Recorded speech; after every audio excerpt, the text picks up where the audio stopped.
Assalamualaikum warahmatullahi wabarakatuh.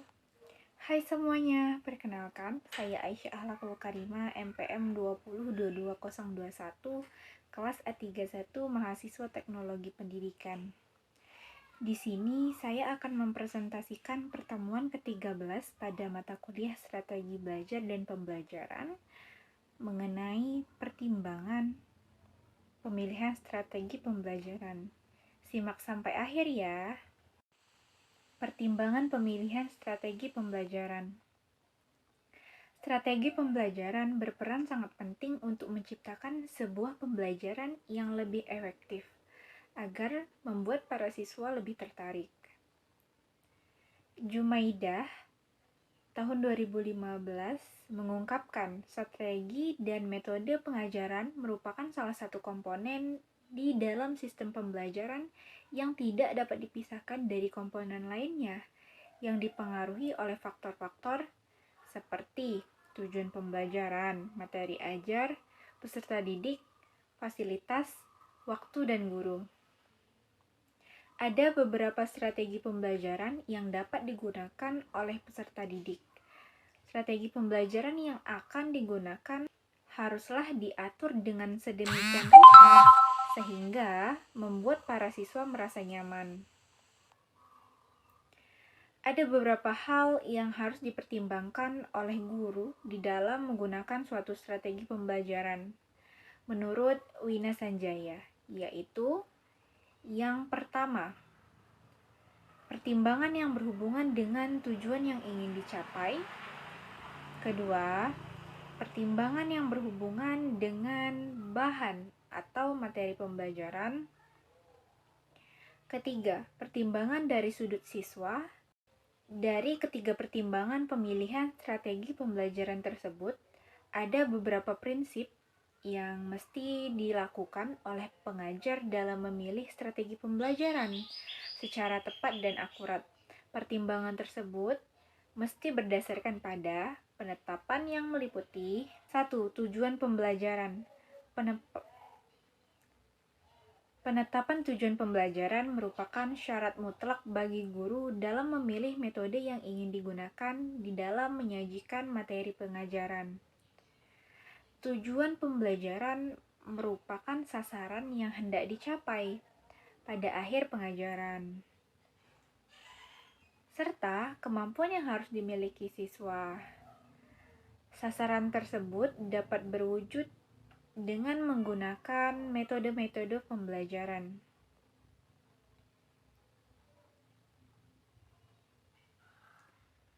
Tujuan pembelajaran adalah kemampuan atau kompetensi atau keterampilan yang diharapkan dimiliki oleh siswa setelah mereka melakukan proses pembelajaran tertentu.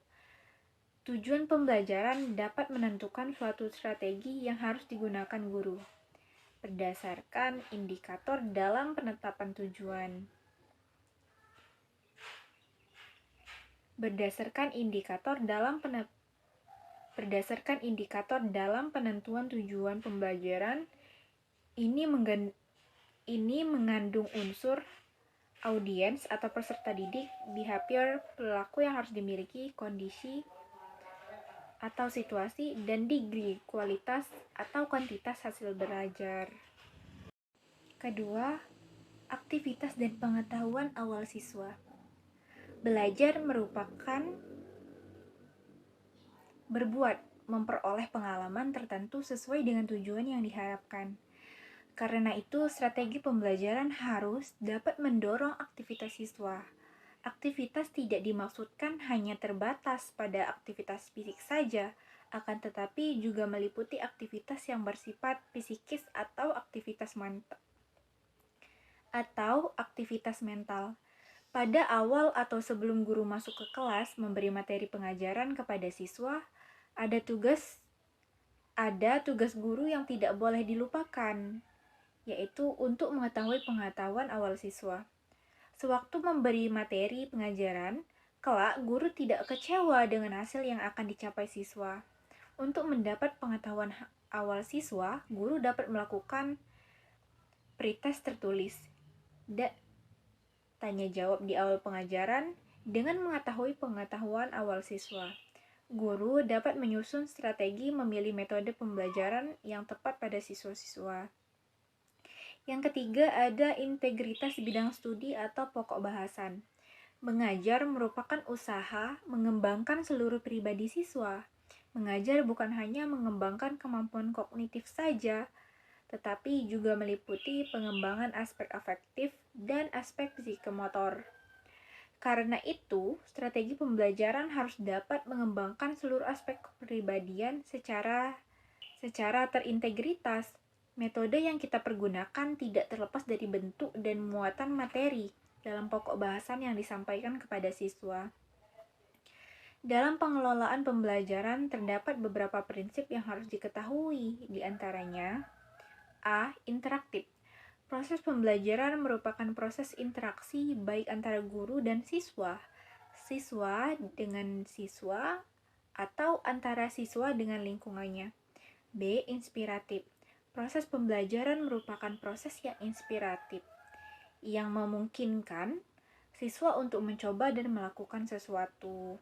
Proses pembelajaran menyenangkan dapat dilakukan dengan menata ruangan yang apik dan menarik, yakni dengan menggunakan pola dan model pembelajaran media dan sumber-sumber belajar yang relevan. D. Menantang. Proses pembelajaran merupakan proses yang menantang.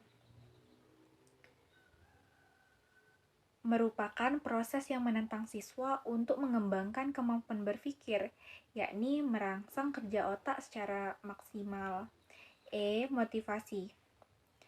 Motivasi dapat diartikan sebagai dorongan yang memungkinkan siswa untuk bertindak dan melakukan sesuatu. Seorang guru harus dapat menunjukkan pentingnya pengalaman dan materi belajar bagi kehidupan siswa. Yang keempat, ada alokasi waktu dan sarana penunjang. Waktu